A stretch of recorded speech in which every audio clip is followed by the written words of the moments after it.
Hello lovely people, we are here at the Royal Navy Submarine Museum. We've come with my whole family, and we've come to have a look and learn more about the submarine museum. So come with us as we go and explore.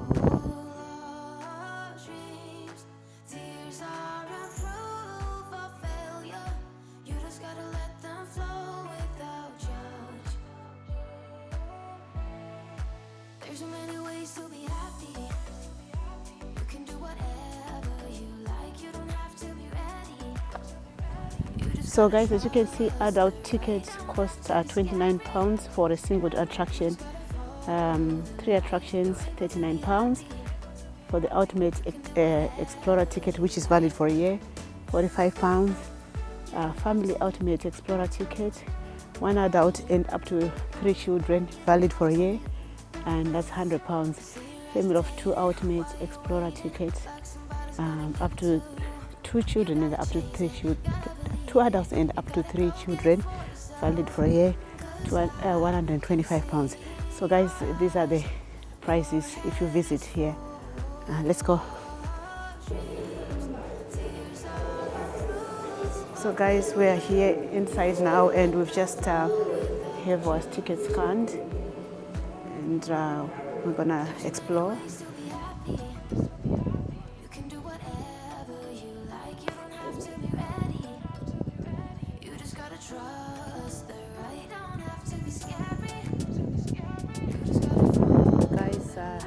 Here we are. This is the submarine.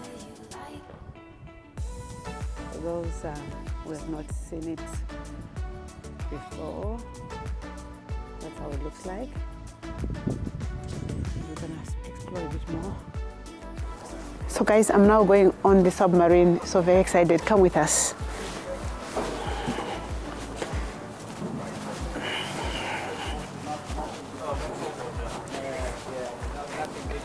Let's go and explore the submarine. And be careful because we do have some low hanging stuff to bang your head. As you can see, places as well, so please be careful you don't so we're coming in now here. Hi there. Hello, how are you? Good, how are you? Good, thank you. Good.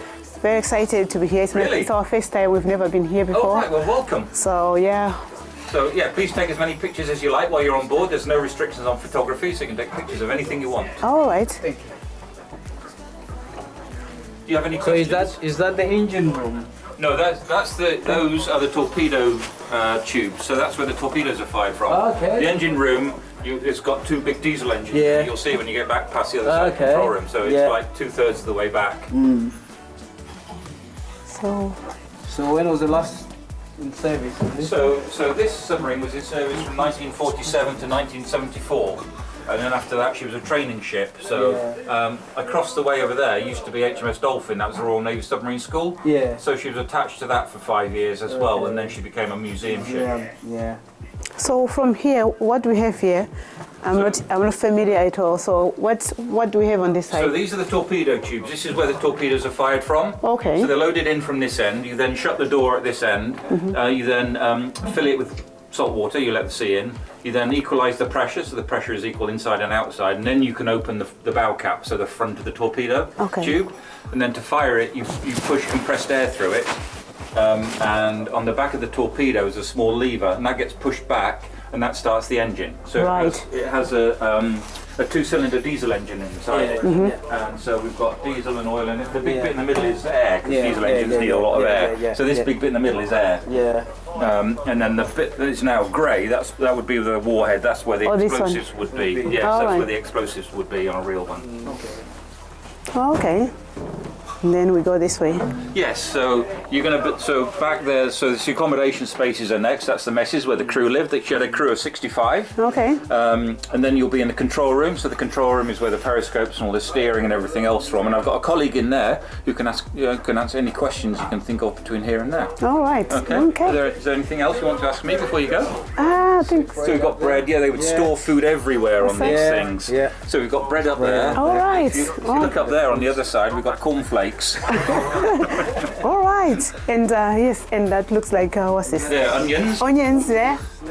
Yes. So The crew all have bunk beds. Well, they don't all have bunk beds. There's 38 bunk beds for 65 crew. So you hot bunk. So you sleep in any empty bed that you can find. Okay. And then what this is, so trainees, so people who hadn't qualified, or if you were taking Marines to sea, they would sleep in compartments like this in hammocks. So a hammock is actually a lot more comfortable than a bunk bed. I can imagine, yes. But this compartment is a working compartment. So the lights are on, people are walking around, they're trying to work, they're taught, and they're trying to get by underneath you as well. So they're always hitting you in the back as they go underneath you. I can imagine, yes. Yes, so it's a more comfortable bed, but a less comfortable environment. Yeah. So And these ladders is when you get. So this is part of the torpedo loading thing. Okay. So the torpedoes come down through that hatch there. You see this? Yeah. This swings down and forms a nice arc. And so the torpedo actually comes on board like that. Excuse me, just put my tea down. Sorry, can I just reach behind you there? So you see where the black band is there on the torpedo? Yeah. That's called a torpedo loading band. Right. And that goes at the point of balance of the torpedo. So they lift it up from the crane on a single wire, and it balances horizontal as it's lifted. All right. And what they do is, the front they have a rope on, so they pass the rope down through there and they pull the nose of the torpedo down. Yeah. And then as the crane lowers this strop, the torpedo slides down into the torpedo compartment, and then it comes down. So the brass wheels on the side of the torpedo loading band, they engage into the runners here, and then it runs down on that until it gets into the torpedo compartment, and they let go of the strop, and then they move it sideways onto the storage. And how many of those are on board? So she would carry about 12. 12. And there's this, what's this? So all this is part of the escape equipment. All right. So basically, it's very difficult to get out of a submarine that's underwater, because it's like getting out of a plane in the air without a parachute. So it's very difficult to get out of a submarine underwater.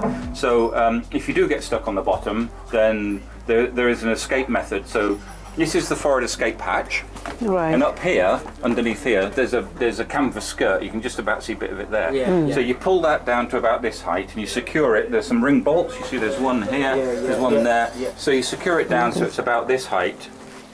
And then when you're ready to escape, you put your escape suits on, and then you flood the compartment with water up to about that height. So you let the sea into about that height, and then you pressurise the air so it matches the outside pressure. And there's a gauge just up there. This tells you the difference between the inside and the outside pressure. Right. And when it's equal, you can open this hatch and then you can get out. Right. Wow. Interesting. Wow. Good. Are we allowed to touch this thing? There's a hat in. If you want to try a hat on, we've got one in here. Oh, that's all. That one's nailed down. That's so right. All right. it. So, guys, I'm just going to try the head. Oh, there you go. So this is a submarine head, guys. What do you think? Must look nice on me. I would really love to go on a submarine. Would you? There you go. Well, we've got Never know. three here actually. All right. Are you on 4:15 water bus back, or have you driven round? We're driven round. Oh, okay. We just come from Bedford straight to here. Oh, okay. Well, if you're in your car, this submarine shuts at 4 o'clock, but the museum shuts at 4:30. All right. So there's another submarine. There's the Holland one just down there. It's a lot smaller than this. That was the Royal Navy's very first submarine. So you can walk around that, and if you're feeling energetic, you can crawl inside it. All right. And over in the main building, there's a mini, an X-craft. So they were submarines used in the Second World War to penetrate enemy harbours and drop mines underneath the ships. And you can walk between. It's cut in half lengthways, and you can walk between the two halves. Right. So you can actually see 3 submarines while you're here. All right. Yeah. Interesting. Thank you so much. You're very welcome. Thank you. Enjoy your walk.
So we are out now, guys.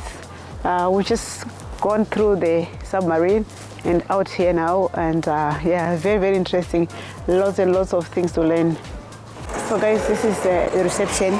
So come with us. So you'd get your tickets here. We've already got our tickets. And then we're just gonna go around and see what's in here. So Brian,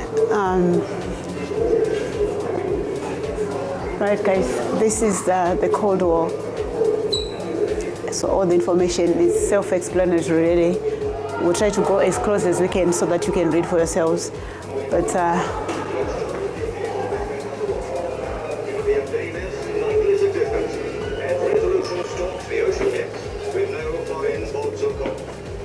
Sleeping quarters. oh yes, yeah. So the sleeping quarters, yes. This is the bunk bed, is it? Yeah.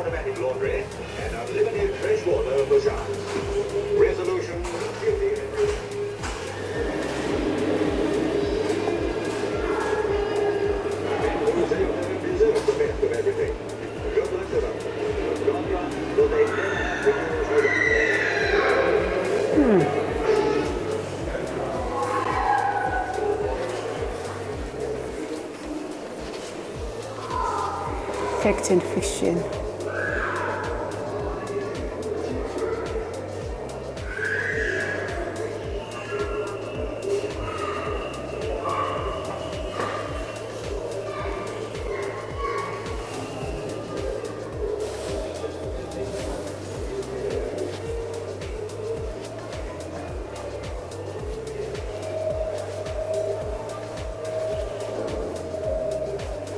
It's a missile. Polaris missile, silent and secret.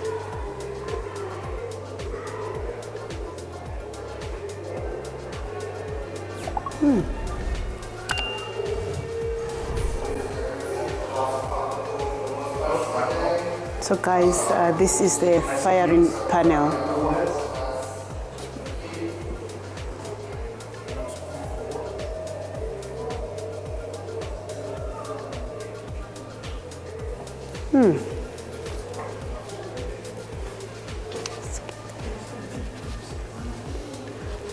Here, the future of Britain's continuous at sea deterrent will be determined by perceived global threats and the development of underwater technology that could make it impossible to hide submarines in the world's oceans.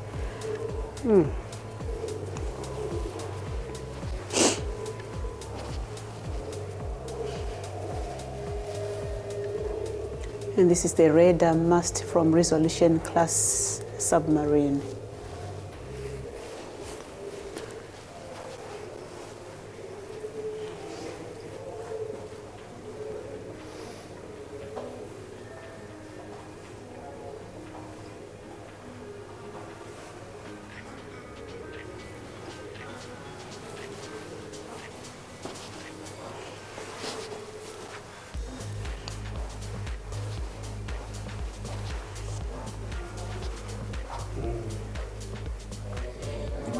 Britain's first nuclear-powered submarine, HMS Dreadnought, in 1960. That's when it was launched. It's the Anglo-American submarine, the world's very first nuclear-powered submarine was built by the United States in 1954 and named Nautilus after Jules Verne's imaginary submarine.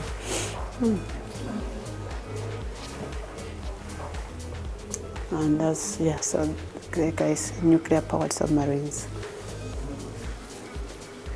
Right. Souvenirs from here. You can buy some souvenirs from this shop. So there you go, some caps and some key rings. I'll probably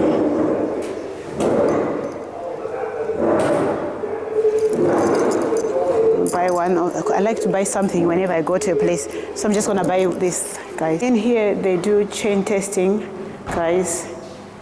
And this one was made by Joshua Buckton and Company.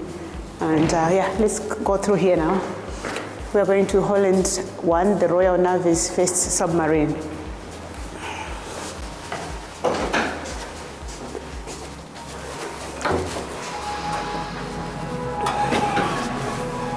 So in here, what have you got in here, Brian? That's the first. That's the story of the Holland 1. Yes, the first submarine, which was launched in 1901. So yeah, guys, as you can hear, the first submarine launched in 1801, did you say? 19. I'm trying to see the dates. Can't see the dates yet. Designed by the Irish-American John Philip. The Holland story. So here, guys, you can just read the information from the screen so that you can educate yourself.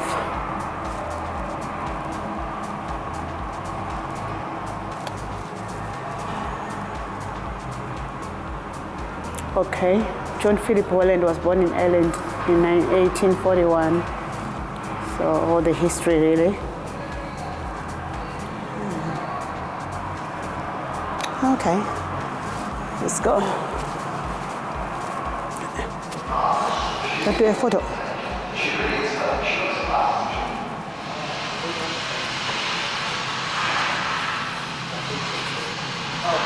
So here, guys, in Holland 1, the Royal Navy's first submarine. I'm just reading here, which is quite interesting. Mice were kept on board the submarine, and this was to warn the crew of the buildup of petrol, fumes or engine exhaust gases. There was a major petrol explosion on board Holland 1, which seriously injured 2 crew members. So yeah, so mice, as you might think, it was actually useful during this period in the submarines. Very, very interesting history. Oh, right. Yeah, guys, there's actually the mice in there that we was just been reading about. Don't know whether you can see there.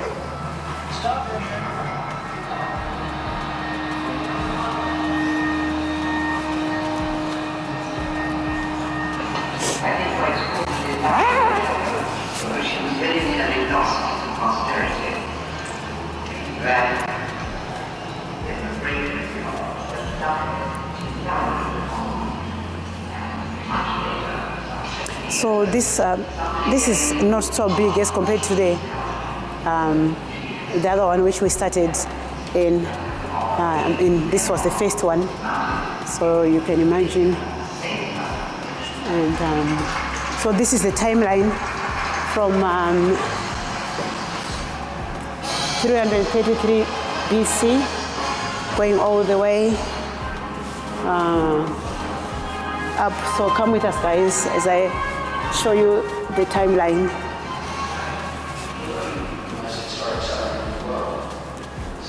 (1881), 1885, and up to 1901. So that's the timeline.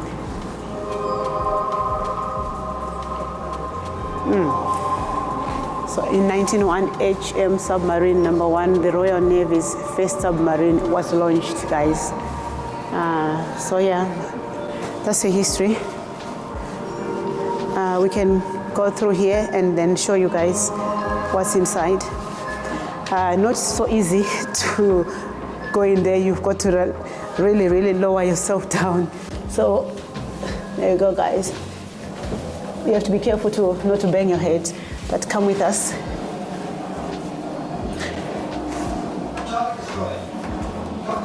Warning, low ceiling, mind your head. So guys, we are inside the submarine right now, and you can see how it looks like inside here. Very, very interesting. If you haven't been in one of these, I recommend that you come and view. Here we are in Portsmouth in the UK.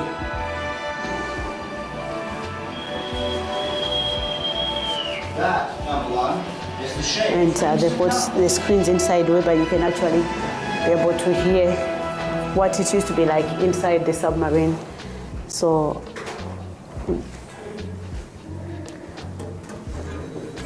All right, guys. It is the year 2001. Employing 21st century design and visualization technology. So guys, we've just been inside the submarine, the first one to be launched, as I said, and now we finished. We're gonna go down and see if there's anything else to show you. We're just gonna go and see what's here. This is the Fort Blockhouse, the oldest fortified position still in use by the UK military.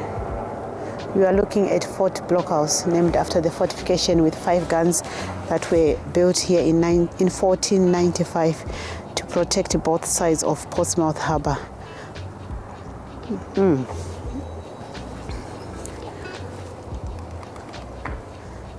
Right, so it looks like you can actually go in one of these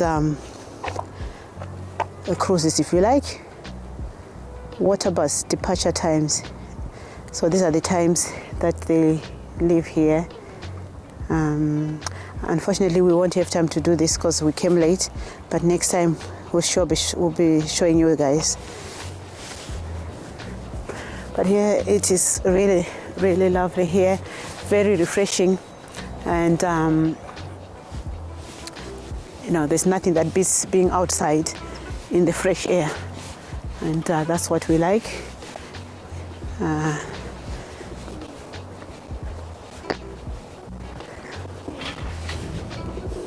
Some boats here, guys.